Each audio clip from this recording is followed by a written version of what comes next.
Assalamualaikum warahmatullahi wabarakatuh.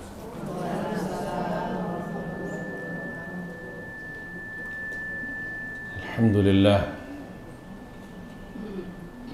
Alhamdulillahi hamdan katsiran tayyiban mubarakan fih kama yuhibbu rabbuna wa yardah, wassalatu wassalamu ala rasulillah wa ala alihi wa sahbihi wa man tabi'ahum bi ihsanin ila yaumiddin, amma ba'd. Para jamaah sekalian yang dimuliakan Allah Subhanahu wa taala, alhamdulillah kita bersyukur kepada Allah Subhanahu wa taala, bersyukur dengan senantiasa menjaga hati untuk selalu ikhlas dan bertauhid kepada Allah Subhanahu wa taala, bersyukur dengan berupaya untuk mencontoh Rasulullah sallallahu alaihi wasallam. Ketahuilah para jemaah sekalian, hanya dengan dua hal tersebut kita dianggap bersyukur pada Allah.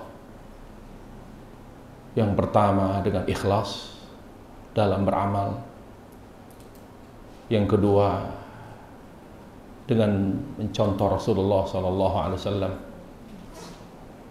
terutama mencontoh beliau dengan hati kita. Hati yang mencontoh Nabi adalah hati yang cinta kepada Allah, dan amalan kita pun mencontoh beliau, yaitu membuat sholat kita yang merupakan amal utama dalam Islam, di mana sholat kita laksanakan sesuai dengan contoh dan tuntunan Rasulullah sallallahu alaihi wasallam. Kalau hati kita sudah buat cinta Allah dan ikhlas, maka hati ini mengarah kepada syukur.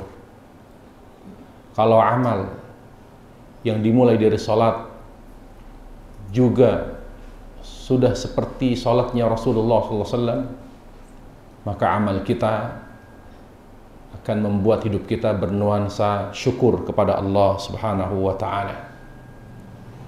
Dengan dua hal itu, dengan hati dan amal, hati yang cinta Allah dan amal yang bercorak ketaatan, yaitu dimulai dari salat, maka dari situ Allah Subhanahu wa taala membuka kepada kita atau untuk kita pintu keberkahan, pintu kebahagiaan. Dan itulah yang dimaksud oleh firman Allah Tabaraka wa taala, a'udzu billahi minasyaitonir rajim, walau anna ahlul qura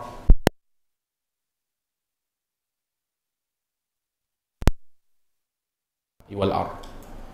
Jika seandainya suatu penduduk, atau jika seandainya penduduk suatu negeri beriman apa artinya? Cinta kepada Allah. Wattaqau, bertakwa apa artinya? Beramal. Tidaklah seorang dianggap beramal sampai memperbaiki sholatnya, karena sholat adalah representasi dari amal. Mau tahu kita beramal atau tidak? Mau tahu amal kita bertambah baik atau tidak? Lihat sholat kita. Karena Nabi SAW mengabarkan bahwa kunci kebaikan amal adalah sholat. Beliau SAW bersabda, awwalu ma yuhasabu bihi al-'abdu yawmal qiyamati as-salah. Amal yang pertama dihisab oleh Allah di hari kiamat kelak adalah salat. Fa in saluhat saluha sa'iru amali, wa in fasadat fasada sa'iru amali. Jika baik salatnya, maka akan baik seluruh amalnya. Perhatikan sabda Nabi. Nabi di sini menetapkan, menyampaikan bahwa salat adalah kunci amal, kunci kebaikan amal, kunci kesolehan amal. Wa in fasadat fasada sa'iru amali. Jika rusak, jika buruk salatnya, maka amalnya pun akan semakin buruk. Jadi kita para jemaah sekalian harus selalu beriman dan bertakwa. Tidak dikatakan beriman kalau hati lebih cinta selain Allah. Makanya iman itu adalah tauhid. Tauhid itu cinta yang tulus kepada Allah. Itu makna iman. Makanya iman itu tidak akan ada tanpa ilmu. Allah Jalla wa'ala dalam surah Al-Asr, Allah ungkapkan kata ilmu dengan kata iman. Allah ungkapkan ilmu dengan kata iman. Allah berfirman, wal asri innal insana lafi khusrin illa alladhina amanu. Demi umur manusia, sungguh manusia akan berada dalam kerugian yang sangat besar, kecuali kata Allah yang beriman. Maknanya beriman apa? Yang berilmu. Apa maksud dengan ilmu? Mengenal Allah. Makanya kata Ibnu Qayyim, orang bodoh itu bukan orang yang tidak punya titel, bukan orang yang tidak punya gelar akademik, bukan orang yang tidak punya ilmu. Hakikat orang yang bodoh adalah yang tidak mengenal Allah. Itulah orang bodoh, yang tidak mengenal Allah dan beramal yang mendekatkan dirinya kepada Allah. Itu orang bodoh. Kenapa? Karena manusia hidup bukan untuk di dunia, bukan untuk hidup di dunia, tapi dia hidup untuk hidup di akhirat. Sementara bekal akhiratnya adalah hatinya yang cinta kepada Allah dan amalnya yang merupakan bukti cinta kepada Allah. Coba perhatikan, kalau kita meninggal dunia, yang kita bawa apa? Hati dan amal. Yang bersama kita di dunia ini akan berpisah dengannya. Kalau kita kembali kepada Allah Jalla wa'ala, kita akan kembali dengan dua hal ini sampai nanti kita bertemu Allah atau tidak, na'udzubillah. Apa yang kita bawa? Hati. Tapi hati yang kita bawa menghadap Allah, di mana Allah menyambut kita dengan sambutan yang luar biasa, dengan sambutan yang hangat ketika kita membawa hati yang cinta kepada Allah.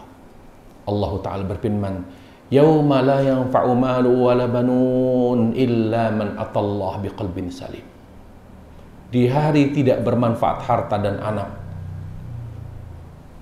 kecuali yang datang menghadap Allah membawa hati yang bersih. Hati yang bersih adalah hati yang cinta kepada Allah. Kemudian kita juga membawa amal. Tapi tidak semua amal. Kalau memang semua amal perbuatan kita akan menjadi bekal pada saat kita menghadap Allah, untuk apa Allah sampai berfirman amilatun nasibah? Amal-amal yang sia-sia, amal-amal yang meletihkan tapi sia-sia. Amilatun nasibah tasla naron hamiyah. Justru amal-amal itu yang melelahkan itu membuatnya dilempar ke neraka jahanam. Jadi amal seperti apa yang akan menjadi bekal akhirat? Amal yang merupakan bukti cinta kepada Allah. Amal apa yang merupakan bukti cinta kepada Allah? Allah terangkan dalam surah Ali Imran ayat 31. Amal yang sesuai dengan tuntunan Rasul sallallahu alaihi wasallam. Para jemaah sekalian yang dimuliakan Allah Subhanahu wa taala.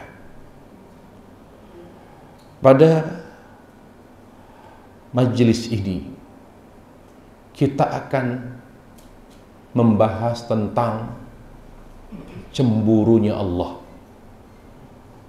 Cemburunya Allah tabaraka wa taala terhadap hambanya. Apa bentuk kecemburuan Allah terhadap hambanya? Apa yang Allah lakukan ketika Allah cemburu? Dalil hadis Rasulullah SAW menetapkan bahwa Allah memiliki sifat cemburu yang harus kita imani dan harus kita percayai. Karena Nabi alaihissalam menyebutkan di antara sifat Allah adalah sifat cemburu. Kita sebutkan di antara dalilnya yaitu hadis, di mana Rasulullah SAW dalam hadis yang diriwayatkan oleh Imam Muslim sampai sanadnya kepada Abu Hurairah, di mana Rasulullah SAW bersabda, Innallaha yaghar, Allah itu cemburu. Wa ghairatullahi ayyatiya al-mu'min ma harramallah. Kapan Allah cemburu? Ketika hambanya berbuat maksiat. Di situ Allah cemburu. Ketika hambanya melakukan perbuatan yang diharamkan oleh Allah Subhanahu wa ta'ala. Sebelum itu, kita ingin jelaskan, sebelum kita menjelaskan secara terperinci tentang cemburunya Allah Subhanahu wa ta'ala, apa yang perlu kita jelaskan? Manusia Allah tetapkan akan hidup di 4 alam,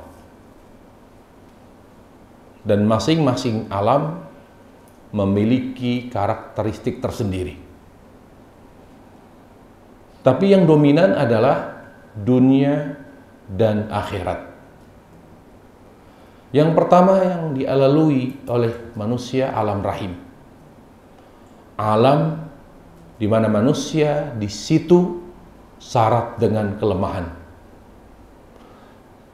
Manusia di saat masih dalam keadaan tertutup disebut dengan janin. Janin itu artinya tertutup. Makanya jin, makhluk yang tidak terlihat namanya jin. Jin itu artinya tertutup, tidak terlihat. Beda dengan manusia, uns. Uns itu artinya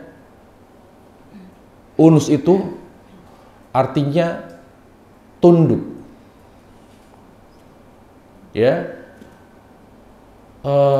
tidak mudah patuh, uns. Makanya sebagian orang tua menamakan anaknya Anis supaya anaknya nurut. Uns itu artinya mudah nurut, mudah patuh, atau cenderung dia hatinya nyaman dengan kebaikan, uns itu. Makanya manusia pada dasarnya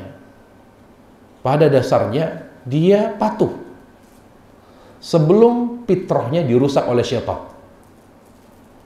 Kalau fitrahnya terjaga dengan baik, dia akan taat kepada Allah dan Rasulnya. Makanya pertama kali lahir ke dunia, manusia langsung didatangi oleh syaitan. Kata Nabi SAW, ketika bayi terlahir, langsung dibuat nangis oleh iblis. Jadi yang bikin nangis secara Islam itu syaitan, di mana matanya dicolok oleh syaitan. Makanya dia nangis. Untuk apa datangi oleh syaitan? Untuk dirusak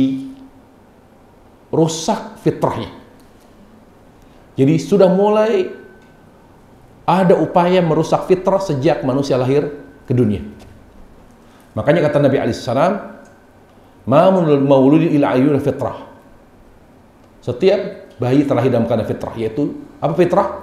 Cenderung kepada tauhid, cenderung mencintai Allah dan mentaatinya. Itu fitrah artinya. Nggak ada bayi cenderung kepada Kristen, nggak ada. Tidak ada bayi cenderung kepada Hindu, tidak ada. Jadi bayi itu sejak lahir cenderung kepada Islam. Makanya kata Nabi, pada akhirnya ketika manusia menganut agama selain Islam, itu karena pengaruh orang tuanya. Fa abawahu yuhawwidanihi aw yunassiranihi aw yumajjisani. Jadi bayi itu muslim. Yang membuat dia beragama selain Islam, orang tuanya dan lingkungannya. Jadi fitrah itu artinya cinta dan taat kepada Allah. Berarti tidak mungkin kita menjadi hamba yang mencintai Allah dan mentaatinya kecuali melalui agama Islam. Jadi tidak mungkin kita menjadi hamba yang mencintai Allah dan mentaatinya tanpa melalui Islam. Tidak mungkin melalui Kristen, tidak mungkin melalui Hindu, Buddha, Konghucu. Yang pasti selain agama Islam membuat manusia cinta kepada makhluk dan taat kepadanya. Makanya ujung dari Islam tauhid. Sementara ujung dari agama selain Islam syirik. Makanya tidak ada tauhid di selain Islam, tidak ada. Dan itulah yang dilakukan oleh iblis. Makanya apa kata Nabi alaihissalam? Fa'atatumus syaitan fajtalathum an dinillah. Jadi ketika bayi terlahir ke dunia, dicolok, lalu dia menangis. Untuk apa? Dari situ, dari hari pertama dia lahir dunia, dari umurnya, iblis sudah berusaha merusak fitrahnya supaya tidak lagi mencintai Allah dan mentaatinya. Tapi Allah tetap jaga melalui malaikatnya sampai nanti dia mencapai umur umur balik. Para jemaah sekalian, ketika manusia berada di alam rahim, betul-betul lemah, benar-benar di bawah perlindungan Allah Tabaraka wa Ta'ala. Lalu alam yang kedua yang dia lalui yaitu alam dunia. Nah, ini kita harus pahami apa itu alam dunia. Yang sekarang kita berada pada alam itu.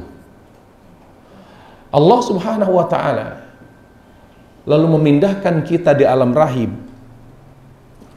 ke alam dunia. Alam dunia Allah tetapkan sebagai alam kedua, dan Allah jadikan alam kedua kita ini sebagai alam ujian. Dia tidak lepas dari ujian karena karakter dasar dari dunia adalah ujian. Jadi selama kita berada di alam ini, selama itu kita akan diuji oleh Allah Tabaraka wa Ta'ala. Tidak akan pernah manusia terlepas dari ujian. Pertanyaan berikutnya, ujian apa yang Allah hadirkan di dunia ini? Yaitu ujian hati dan amal.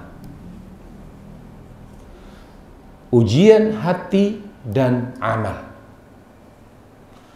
Objek ujian adalah hati dan amal. Makanya para jemaah sekalian, ketika ujian itu objeknya hati dan amal, oleh karenanya orang yang tidak memiliki hati yang beriman, maka tidak berlaku ujian baginya. Jadi ujian itu hanya berlaku bagi hamba yang beriman kepada Allah. Sementara mereka yang tidak beriman, tidak ada ujian. Tidak ada ujian bagi orang kafir. Tidak dikatakan ujian kalau yang mengalaminya itu manusia kafir. Ujian itu hanya dikatakan bagi seorang yang beriman. Karena ujian adalah ujian hati dan amal. Mari kita simak firman Allah Tabaraka wa Ta'ala. Yang pertama, Al-Ankabut ayat 2. Allah menyebutkan bahwa ujian itu adalah ujian hati. Ujian di dunia, sasarannya adalah hati untuk menguji seberapa besar, seberapa jujurnya kecintaan seorang hamba kepada Allah. Allah berfirman, Alif Lam Mim, ahasiban nas ayyutraku ayyaqulu amanna wa hum la yuftanun. Alif Lam Mim. Apakah manusia mengira bahwa mereka dengan mudah mengklaim, mengatakan dirinya beriman tapi tidak diuji? Lihat, mengklaim beriman tapi tidak diuji. Iman itu tempatnya di hati. Berarti ujian itu berlaku bagi orang yang memiliki iman. Sementara yang tidak punya iman, tidak ada ujian bagi mereka. Kenapa? Karena ujian ini tujuannya untuk menguji seberapa jujur cintanya kepada Allah. Seberapa asli, apakah betul asli imannya atau pura-pura seperti orang munafik. Itu tujuannya. Makanya logika berkata, semakin kuat iman, semakin kuat ujiannya. Begitu. Itu jawabannya. Kenapa ya kok semakin kuat iman seorang muslim, kok semakin kuat ujian dan semakin berat ujiannya? Karena ujian itu menguji keaslian dan kekuatan iman dia kepada Allah. Makanya ujian itu tujuannya bukan untuk menyengsarakan, bukan untuk menghancurkan, tapi untuk mengangkat derajat. Ujian itu juga selain mengangkat derajat, untuk mengampuni dosa dan memberikan pahala sebesar-besarnya. 3 manfaat ujian. Dan itu yang disampaikan oleh Nabi SAW. Khusus untuk para nabi, ujian bagi mereka hanya untuk mengangkat derajat. Karena mereka tidak punya dosa.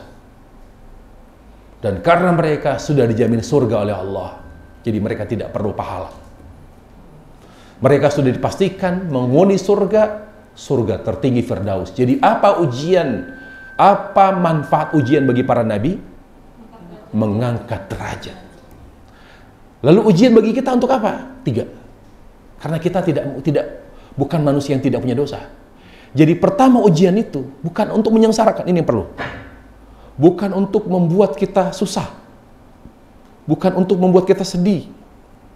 Ujian yang Allah berikan kepada kita, yang Allah timpakan. Untuk pertama apa? Menghapus dosa. Semakin berat ujian, semakin banyak dosa yang Allah hapus. Itu. Semakin berat ujian, semakin banyak dosa yang Allah ampuni. Makanya kata Nabi alaihissalam, hatta syaukatu syakuha illa kafarallahu biya khataya. Bahkan ketika seorang muslim kakinya tertusuk duri, maka Allah ampuni dosa-dosanya. Hanya kaki. Tapi kalau sakitnya lebih berat, dosanya lebih banyak Allah ampuni. Kalau ujiannya bukan hanya fisik, menimpa fisik, bahkan kepada jiwanya yang berat, mengalami tekanan yang luar biasa, akan lebih banyak ampunan para jamaah. Begitu sayangnya ke Allah kepada hambanya yang beriman, sampai semua ujian, terutama ujian musibah, meskipun tidak dihadapi dengan sabar. Misal, ada seorang muslim mengeluh, tidak sabar dalam menghadapi ujian.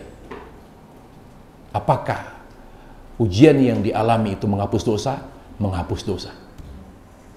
Jadi ujian musibah yang menimpa seorang muslim, muslimah, walaupun tidak dihadapi dengan sabar, dengan rahmat Allah tetap menghapus dosa. Tetap menghapus dosa. Misalnya ngeluh, nggak sabar, asal jangan sampai berburuk sangka kepada Allah. Misalnya dia nggak sabar, dia nggak kuat, dia tunjukkan ketidaksabarannya, tetap ujian musibah menghapus dosa. Lalu apa manfaat sabar? Manfaat sabar adalah, kata Syekhul Islam Taimiyah, kalau dia sabar, baru mulai mengalir pahala. Jadi pahala dari musibah itu akan mengalir sejak dia sabar. Kalau sudah sabar, Allah pun mulai mengangkat derajatnya. Jadi pahala dan diangkatnya derajat seorang hamba itu mulai sejak dia sabar dalam menghadapi musibah. Sementara pengampunan dosa tidak menunggu sabar. Kalau seandainya penghapusan dosa mulai dari sabar, berapa banyak dosa kita yang tersisa? Karena begitu banyaknya dosa kita. Kalau Allah Subhanahu wa ta'ala mempersulit pengampunan dosa, wallahi mungkin kita meninggal masih membawa dosa yang sangat banyak. Begitu Allah sayang kepada kita, sampai Allah siapkan 4 penghapus dosa, pembersih jiwa di dunia, 4.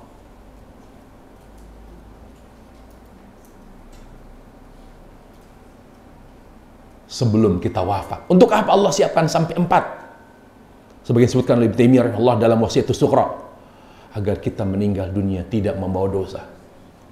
Yang pertama, taubat. Dan ini adalah pembersih hati dari kotoran dosa terbaik. Makanya Nabi alaihissalam bersabda, at-taubatu tajubu ma qabla. Taubat itu menghapus seluruh dosa. Semua dosa. Dosa syirik sekalipun. Yang kedua, istighfar. Yang menghapus seluruh dosa-dosa kecil. Yang ketiga, amal soleh. Kehadiran jamaah sekalian di majelis ini menghapus dosa. Salat kita menghapus dosa. Wudu kita menghapus dosa. Seluruh amal soleh, apabila dikerjakan dengan ikhlas dan sesuai dengan petunjuk Nabi, maka menghapus dosa. Seluruh amal soleh menghapus dosa. Ibu berhijab dengan syar'i, dengan benar, menghapus dosa. Semua amal yang saleh, yang benar, saleh maknanya benar, yang benar, sesuai dengan ketetapan yang Allah tetapkan, maka dia akan menghapus dosa. Jadi bagaimana kalau seandainya orang asal sholat, asal berjilbab, asal beramal, tidak ada ampunan. Jadi amal yang menghapus dosa adalah amal yang soleh, yang dikerjakan karena Allah, sesuai dengan contoh Rasulullah SAW. Yang terakhir, kalau Allah Subhanahu wa Ta'ala menemukan seorang hamba jauh dari taubat, jarang beristighfar, jauh dari amal soleh, bahkan terutama yang terakhir di amal soleh itu sholat, bahkan dia tidak sholat, Allah dapati dia muslim tapi gak pernah taubat, istighfar apalagi, jangankan amal kebaikan, sholat aja dia enggak.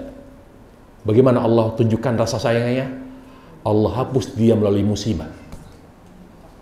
Allah hapus dosa-dosanya melalui musibah. Makanya Allah Jalla wa'ala, kata Nabi alaihissalam, bukti kasih sayang Allah kepada hambanya, di mana Allah Jalla wa'ala ketika ingin menghapus dosanya, maka Allah hapus melalui musibah. Kalau tiga menghapus dosa pertama, yaitu taubat, istighfar, amal soleh, tidak ditemukan pada diri hambanya tersebut. Jadi kalau seandainya kita mengalami musibah berat, berarti ada yang kurang pada taubat kita. Karena belum tentu ada seorang hamba yang taat harus mengalami musibah. Bisa jadi dia terhapus dosanya karena dia suka taubat. Bisa jadi dia Allah hapus dosanya melalui amal, sehingga dia taat tapi hidupnya baik-baik saja. Jadi nggak mesti seorang mukmin harus hidupnya susah. Tidak harus seorang mukmin hidupnya penuh dengan persoalan. Tidak harus. Persoalan itu, musibah itu solusi terakhir. Dia adalah penghapus dosa terakhir ketika kita lalai dari taubat, jauh dari istighfar, dan lemah dalam beramal soleh. Ingat itu. Makanya tidak setiap mukmin harus susah, tidak. Tidak setiap mukmin harus mengalami masalah besar dalam hidupnya, tidak harus. Makanya halau itu musibah besar dengan apa? Karena musibah itu datang, yang mengundang itu dosa. Allah Ta'ala berfirman surah Syura ayat 30, "Wa ma asabakum min musibatin bima kasabat aydikum." Semua musibah yang menimpamu adalah karena dosamu. Jadi kalau ada masalah besar dalam hidup kita, dalam rumah tangga misal, yang sangat menyita hati dan perhatian, memberikan tekanan yang luar biasa kepada jiwa kita, maka kita harus yakini bahwa itu sebabnya adalah dosa kita. Bagaimana dosa ini tidak mengundang musibah? Halau musibah itu dengan taubat. Halau musibah itu dengan istighfar. Cegah musibah itu dengan amal soleh. Bisa dipahami para jemaah? Kalau tiga ini kita tidak hadirkan, tidak melekat dalam hidup kita, taubat, istighfar, dan amal soleh, maka siap dan harus berbaik sangka kepada Allah apabila Allah menimpakan musibah kepada diri kita demi menghapus dosa kita yang bertumpuk, namun tidak segera kita atasi dengan 3 penghapus dosa pertama. Inilah alasan kenapa kita harus berbaik sangka kepada Allah. Para jamaah sekalian, dunia adalah ujian, alam ujian hati dan amal. Ujian amal Allah sebutkan dalam surah Al-Mulk ayat 2. Allah katakan, "Alladzi khalaqal mauta wal hayata liyabluwakum ayyukum ahsanu amala." Yang telah menciptakan kematian dan kehidupan. Untuk apa Allah ciptakan kehidupan dan kematian? Untuk apa Allah hadirkan kehidupan dunia? Untuk menguji kalian. Siapakah di antara kalian yang paling baik amalannya? Berarti ujian itu juga targetnya amal. Untuk apa diuji? Seberapa besar amalnya? Seberapa besar kejujuran cintanya kepada Allah dengan amal? Perjemaah. Makanya kita harus pahami, cinta kepada Allah yang dibuktikan dengan amal soleh disebut syukur. cinta kepada Allah Tabaraka wa Ta'ala yang dibuktikan dengan amal soleh. Jadi bukan hanya klaim, bukan hanya ucapan, tapi cintanya kepada Allah dibuktikan dengan amal soleh. Harus dengan amal soleh, bukan sekedar amal. Mana dalilnya? Al-Kahfi ayat terakhir 110. Allah Ta'ala berfirman, "Faman kana yarju liqa'a rabbi falyamal 'amalan shalihan wa la yusyrik bi'ibadati rabbih ahada." Barang siapa ingin berjumpa dengan Allah, kekasih kita yang kita rindukan selama ini, apa syaratnya kata Allah kalau kita ingin bertemu Allah yang kita rindukan? Kekasih kita Allah. Ya. Kekasih Allah Subhanahu wa Ta'ala. Makanya Allah itu kekasih kita yang pertama. Fitrah kita ini nggak kenal orang tua. Anak bayi itu, seorang bayi, siapa ini? Dengan instingnya dia baru, oh ini ibu saya. Tapi dia pertama, chipnya itu Allah taruh, chip pada bayi itu lebih mengenal dan mencintai Allah. Dan Allah sudah tanamkan ketika mereka berada di alam rahim. Alastu birabbikum. Makanya ada seorang penyair berkata, naqil fuadaka haitsu syi'ta minal hawa mal hubbu illa al habibil awwali.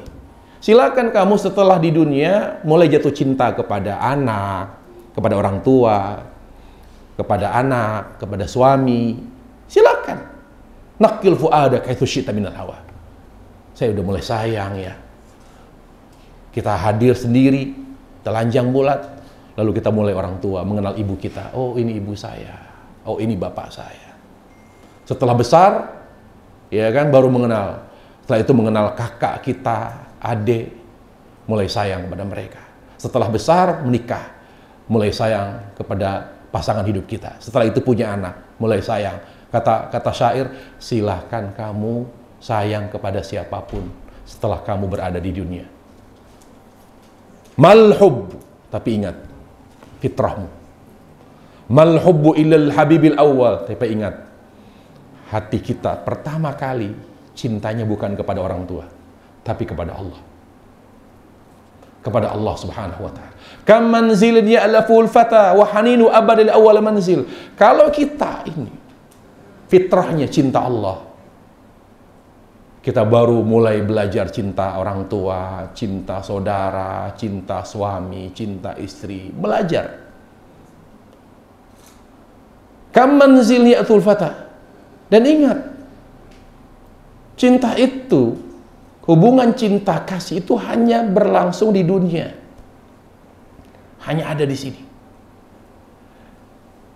Ketika dia berada di dunia, di mana manusia ketika berada di dunia menghadirkan hubungan cinta kasih dengan orang-orang yang dia sayangi. Tapi ketika cinta pertamanya, fitrah kita kepada Allah, dia tidak pernah lupa Allah, kekasih pertamanya. Wa haninu abadali awwali manzil. Hatinya selalu rindu kepada Allah, kekasih yang pertama. Hatinya selalu rindu kepada surga, kampung halamannya. Dia paham betul seorang muslim, dunia bukan tempat tinggalnya. Dia sadar betul dunia tempat dia meninggal. Thumma amatahu faqbarah. Di sini bukan tempat tinggal kita. Makanya Allah batasi masa hidup kita sekian tahun. Karena kita di sini ngontrak. Kita hanya dikontrak oleh Allah selama sekian. Untuk apa? Nah ini tujuan kita di dunia. Untuk apa? Dikasih umur yang beraneka ragam dan berbeda-beda. Para jamaah sekalian yang dimuliakan Allah Subhanahu wa Ta'ala, mari kita pahami alam kedua ini sebagai alam ujian. Ujian tadi dikatakan ujian hati. Seberapa besar rasa cinta kita kepada Allah, seberapa besar ketaatan kita kepada Allah, itulah yang mengimbangi, yang menghadirkan keseimbangan dan kebahagiaan di dunia. Itu yang Allah sebut dengan dzikir. Bagaimana orang-orang yang mengabaikan dua ini, tidak menjaga hatinya, Nanti saya sebutkan bagaimana Allah cemburu kepada orang kafir yang tidak memberikan hatinya kepada Allah, yang tidak memanfaatkan amalnya untuk mendekatkan diri kepada Allah. Allah lakukan kecemburuannya. Allah subhanahu wa ta'ala dengan kecemburuannya, Allah lakukan banyak hal yang mengerikan kepada orang-orang kafir. Jadi manusia sampai wafatnya, yaitu umur, ketika dunia ini ujian, pasti ada korelasi para jamaah. Apa korelasi bahwa ujian itu ujian hati dan amal? Berarti umur itu tujuannya, atau umur itu adalah waktu untuk mencintai dan taat kepada Allah.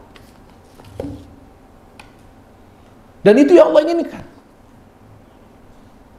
Kapan kita mulai bahagia? Kata Allah, lihat dalam surah Al-Ma'idah.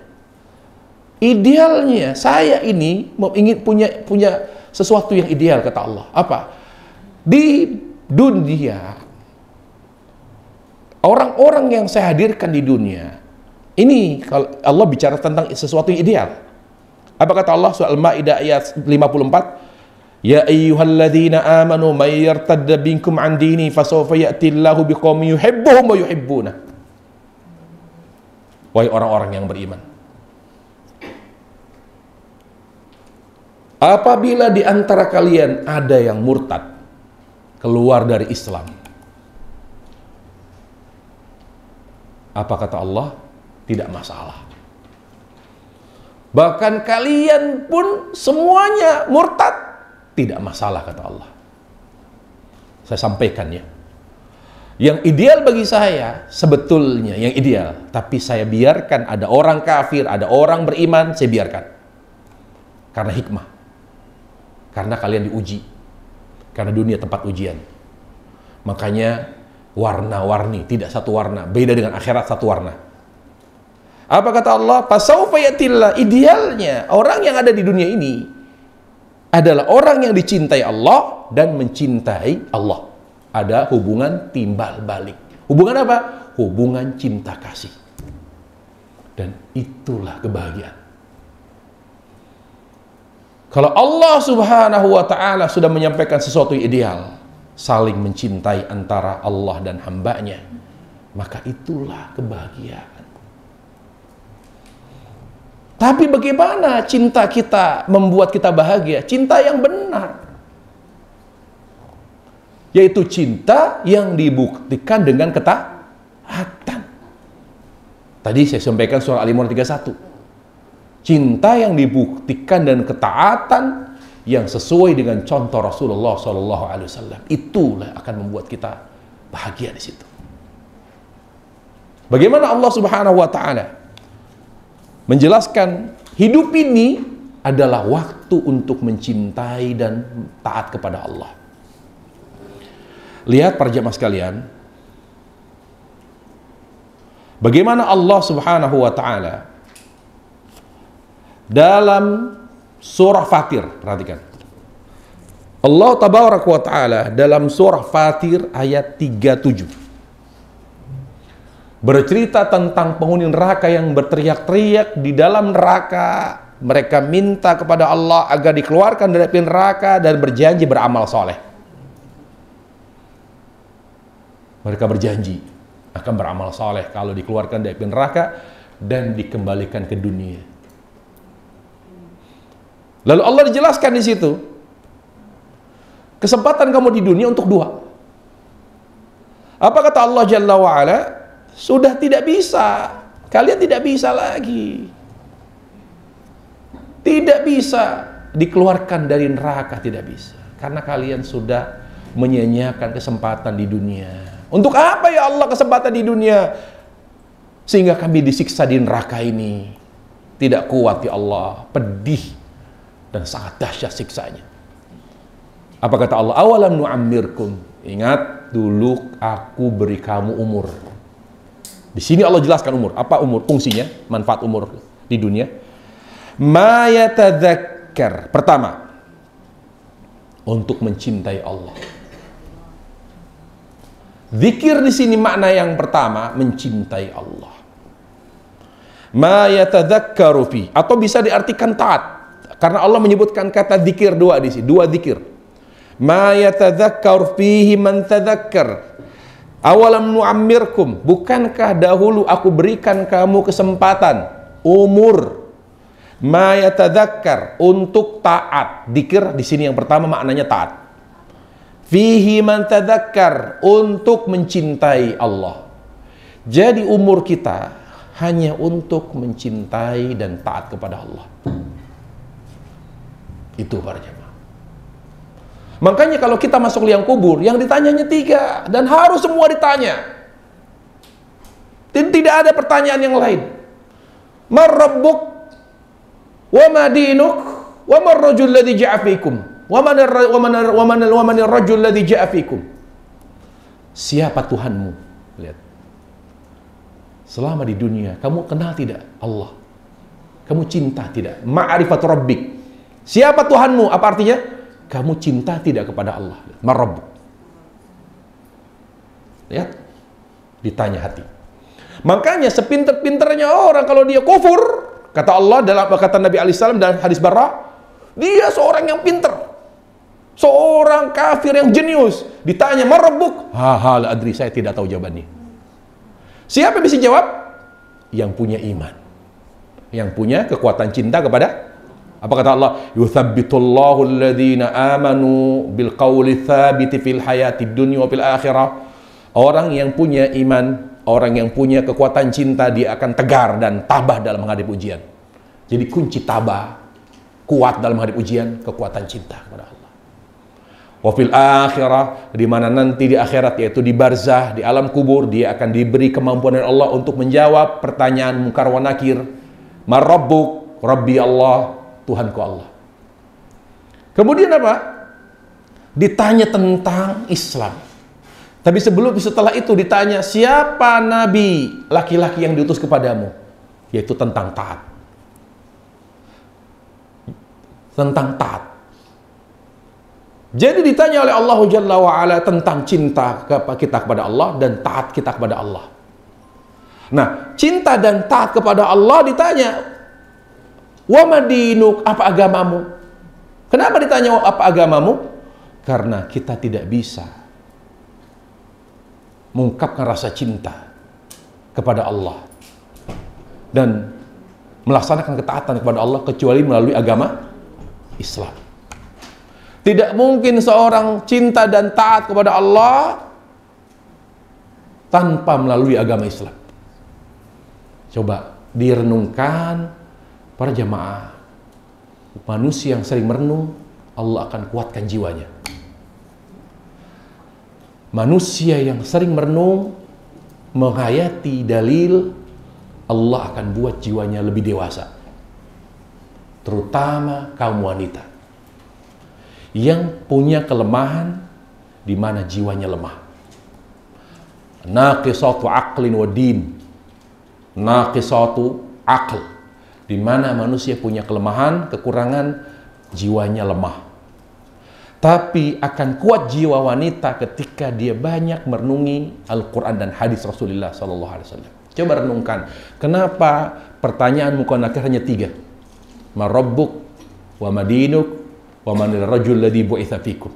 Siapa Tuhanmu? Apa agamamu? Dan siapa laki-laki yang diutus kepadamu? Siapa Tuhanmu? Yaitu siapa yang kamu cintai selama di dunia. Karena tak kenal maka tak sayang. Paham? Wa mal Islam, apa agamamu? Tidak mungkin kita cinta Allah kecuali melalui Bisa nggak orang cinta Allah melalui Kristen? Bisa nggak cinta Allah melalui Buddha? Tauhid itu hanya bisa melalui Islam. Tapi Islam yang sesuai dengan Islam Rasulullah SAW. Wa mar rajul ladzi ja'a fikum. Siapa laki-laki yang diutus kepadamu? Artinya hidupmu untuk taat, untuk mengikuti Nabi alaihissalam.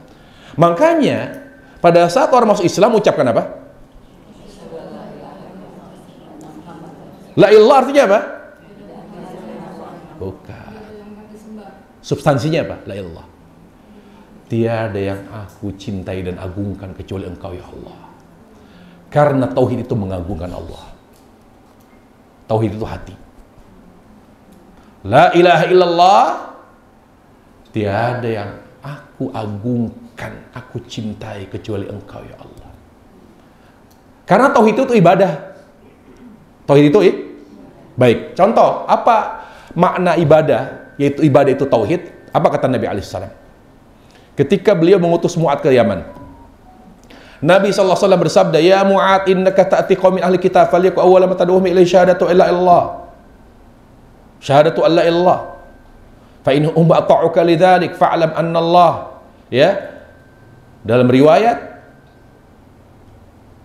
ya, fa innaka ta'ti min ahli kitab, falyaku awwala ma tad'uhum ilaihi tauhid. Atau dalam surat Az-Zariyat, hadis Mu'ad, surah Az-Zariyat, di mana Allah katakan, "Wa ma khalaqtul jinna wal insa illa liya'budun." Tidaklah aku ciptakan jin manusia kecuali untuk beribadah.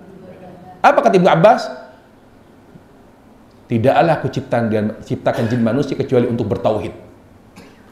Jadi ibadah itu tauhid. Apa itu tauhid? Apa itu ibadah? Ibadah tauhid. Mari kita jelaskan ibadah itu apa. Ibadah itu, kata Syekhul Islam Taimiyah, ghayatul dhul ma'a ghayatul muhabbah. Ibadah itu cinta yang menghinakan. Cinta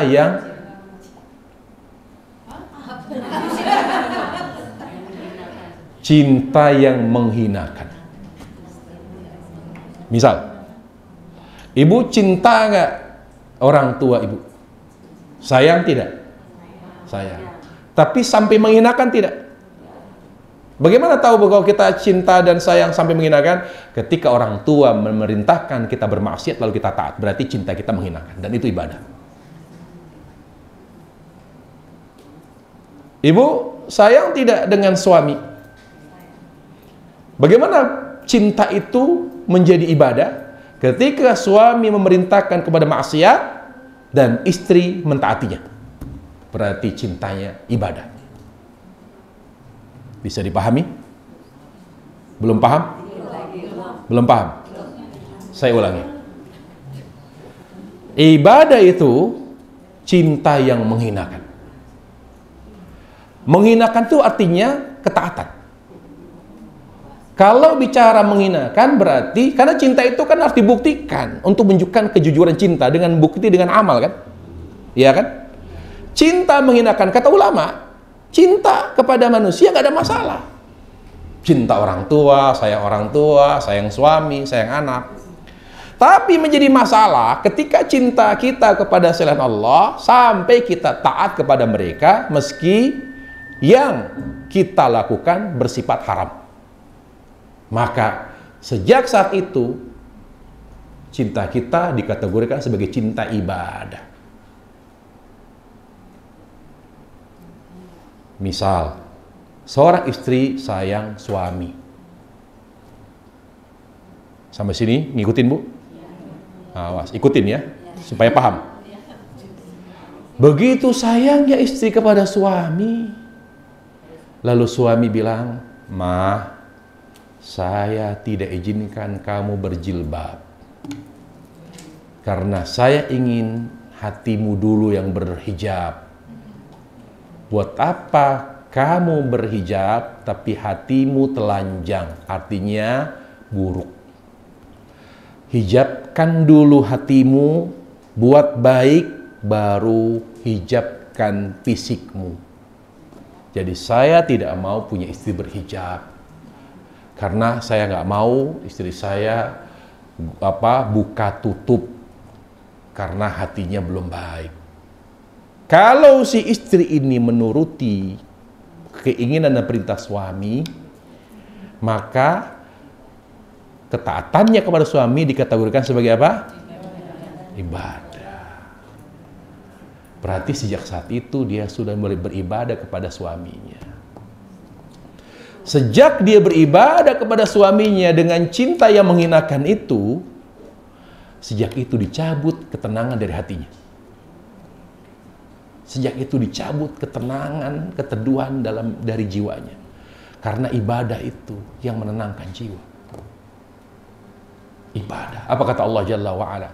Man 'amila salihan min dzakarin untha wa mu'min faluhniyan hayatan thayyibah. Barang siapa yang cinta dan taat kepada Allah, aku janji, aku kasih dia kebahagiaan yang indah, kata Allah.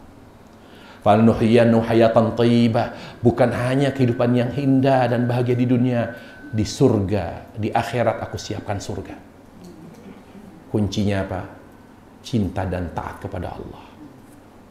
Makanya para jamaah, bagaimana hati ini terjaga, tetap setia kepada Allah. Cinta dan setia itu kan tidak terpisahkan kan ya? Setia. Setia itu artinya apa? Bersama dalam suka dan duka. Cinta kepada Allah menuntut kesetiaan. Tetap berbaik sangka kepada Allah, baik dalam keadaan suka maupun duka. Itu dengan hati. Itu namanya ibadah hati. Kemudian setia dengan perbuatan, dengan ketaatan. Coba istri setia ketika suami dalam keadaan luar biasa, berada di puncak karir, ekonomi bagus, subhanallah, istri melayani betul. Sarapannya disiapin, bajunya disiapin, mandinya dimandiin, kalau pegel dipijit. Tapi setelah suami ambruk ekonominya, tidak punya penghasilan, nganggur, sehari dua hari, seminggu dua minggu masih sabar. Setelah sebulan, 2 bulan, kira-kira pelayanannya berkurang atau bertambah atau bertahan? Bertahan atau berkurang? Mau nggak mijitin suami yang pengangguran?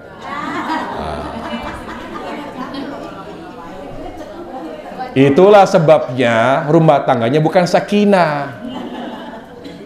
Karena apa? Kesetiaannya tidak ada. Setia itu titik tolaknya hati dan amal. Ini ditarik harus sama ini. Artinya tetap melayani amal. Walaupun suami memang susah, dia sudah berusaha melamar. Dia sudah berusaha, tapi tidak ada hasil. Masa harus dipaksa? Berarti pelayanan tetap diberikan selama dia suami. Baik dalam keadaan uangnya banyak atau tidak punya uang, tetap dilayani. Itu namanya kesetiaan. Bagaimana dengan Allah Jalla wa'ala? Kita harus tetap beramal. Walaupun kita dalam keadaan susah. Walaupun dalam keadaan susah. Nah, sekarang kita masuk ke pembahasan cemburu.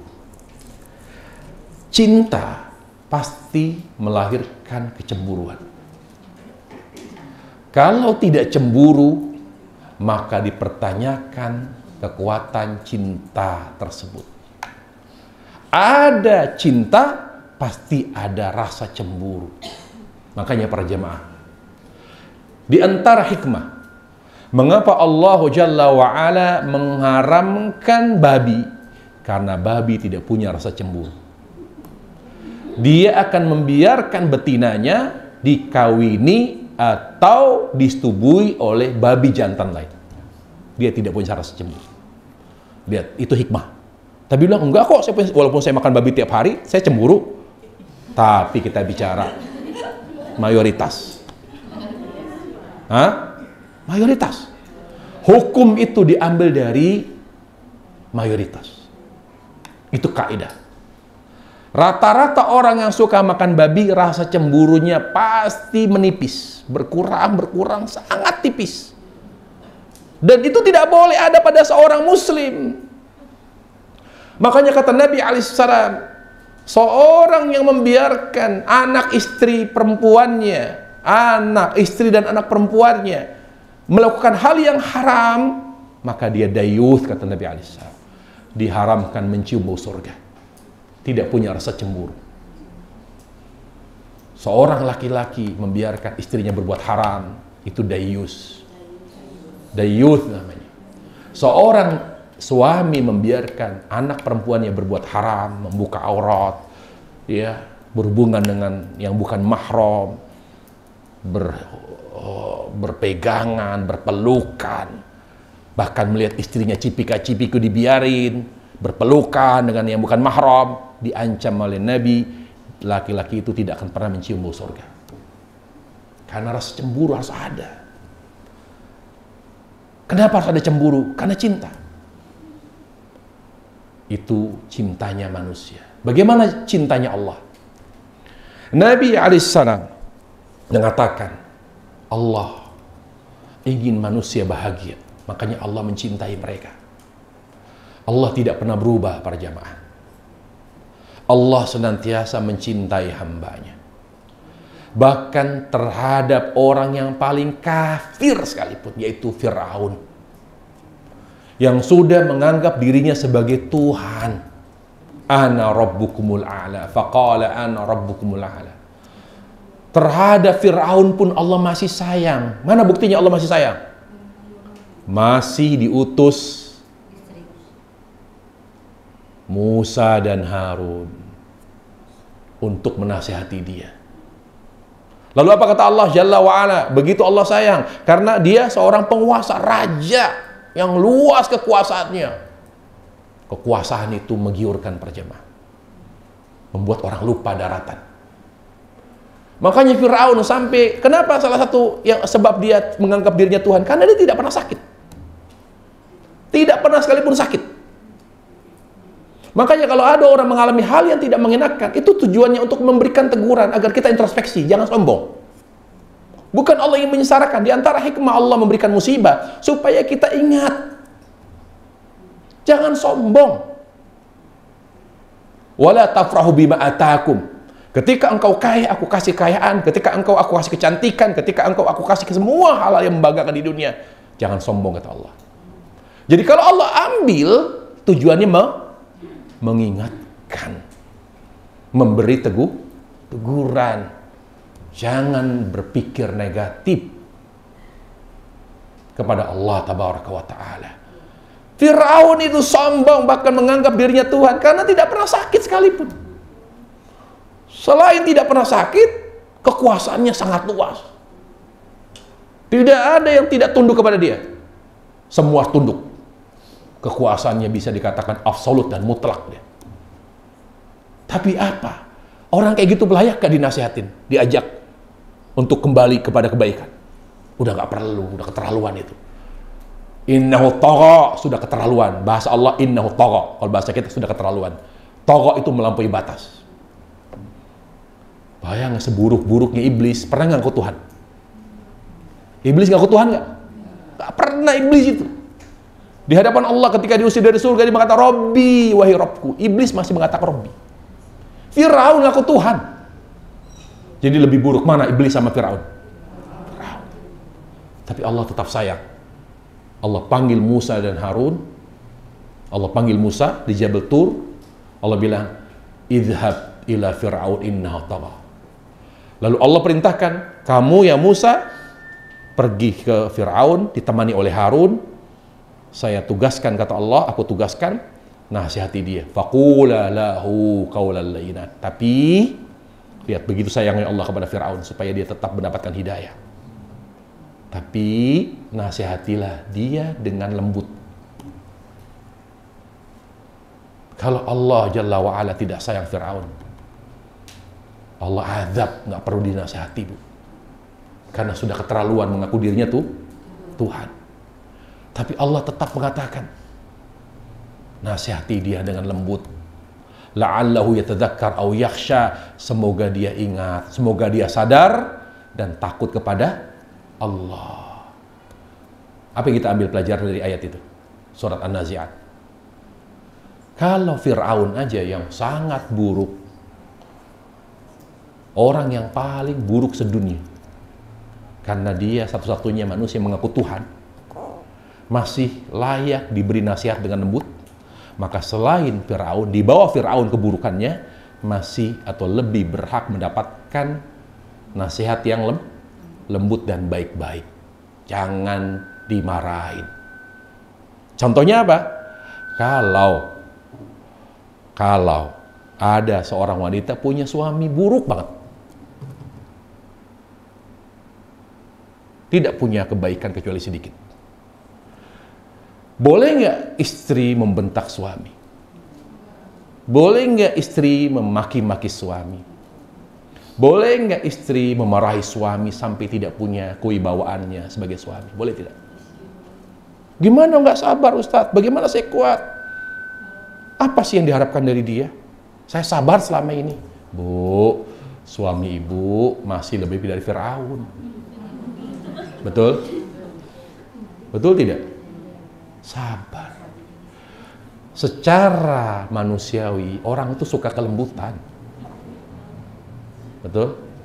Makanya, kalau sifat dasar manusia suka kelembutan, dia tidak punya apa-apa loh. Dia tidak punya jabatan, tidak punya pangkat.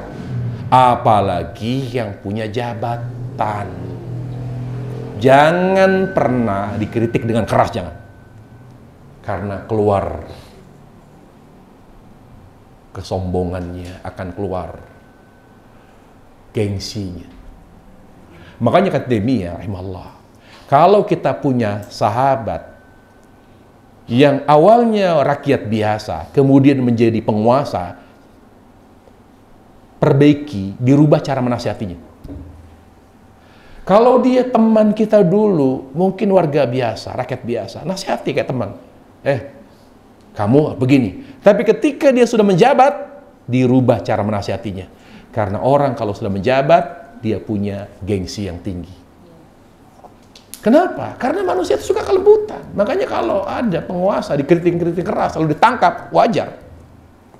Bukan berarti tidak menerima nasihat, tidak menerima kritik. Cara kita menasihati, cara kita mengkritik itu salah. Salah. Sekuat-kuatnya kita, kalau sudah dikritik dengan cara yang kok begini cara kritiknya, orang nggak nyaman. Firaun itu orang paling buruk, tapi kata Allah, wa qul lahul layyina, nasihati dengan lembut. Jadi kita bayangkan suami ibu tidak lebih buruk dari Firaun. Masih berarti apa cara menasihati suami yang banyak kekurangan? Mas gitu panggilnya. Lembut. Mas, kapan kita bisa berubah lebih baik ekonomi kita? Biaya sudah tambah banyak, kehidupan, biaya hidup semakin tinggi. Saya siapin kopi ya, tapi saya isi racun. Jadi lembut. Bisa ya lembut begitu ya? Lembut, tapi mematikan. Karena saya paham betul, susah perempuan lembut, susah. Kalau udah kesal sama suami susah. Mungkin enggak maki-maki tapi nyubit sampai biru suami. Mas, saya sabar kok. Itu kan suka. Banyak perempuan yang greget loh. Kalau udah kesel larinya kayak nyubit. Itu saya temukan banyak badan laki-laki pada biru. Tapi bukan laki-laki ibu-ibu dari sini, bukan. Ya. Kenapa? Istrinya itu tidak main tampar, tapi main cubit ya. Dan suaminya sabar. Karena dia tahu diri, dia tidak bisa memberikan yang terbaik. Jadi ada yang lembut, tapi caranya lembut salah. Ya kan? Ada yang salah, yaitu keras sama suami. Gak boleh. Nah, bagaimana Allah Subhanahu wa Ta'ala menuangkan rasa cemburunya kepada hamba? Kata Allah, aku ingin selalu kalian bahagia. Kan tadi saya bilang, idealnya kita saling mencintai antara kita dengan Allah. Itu bahagia. Nah, untuk menjaga kebahagiaan, makanya Allah cemburu. Kapan Allah cemburu? Ketika hati manusia lebih sayang kepada selain Allah.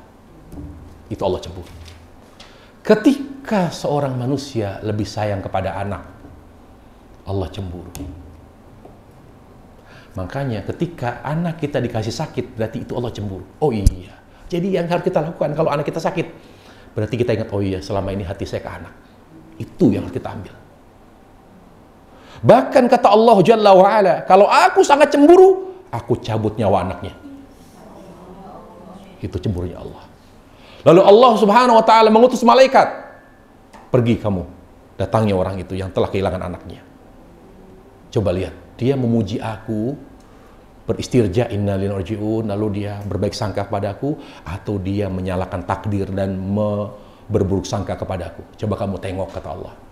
Malaikat datang. Dilihat. Dia memuji. Ya Allah, saya paham, saya sadar ini titipan ya Allah.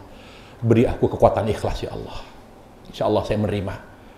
Lalu malaikat kembali ke Allah. Ya Allah, hambamu itu, dia kehilangan anaknya, dia beristirja, mengucapkan innalillah, dia pasrah, dia sadar dia itu bukan miliknya, dan dia minta kekuatan ikhlas kepadamu ya Allah. Oh, dia begitu. Bahkan dia bersyukur, apapun keadaannya dia tetap bersyukur. Kata Allah, sampaikan kepada hambaku, aku siapkan istana di surga.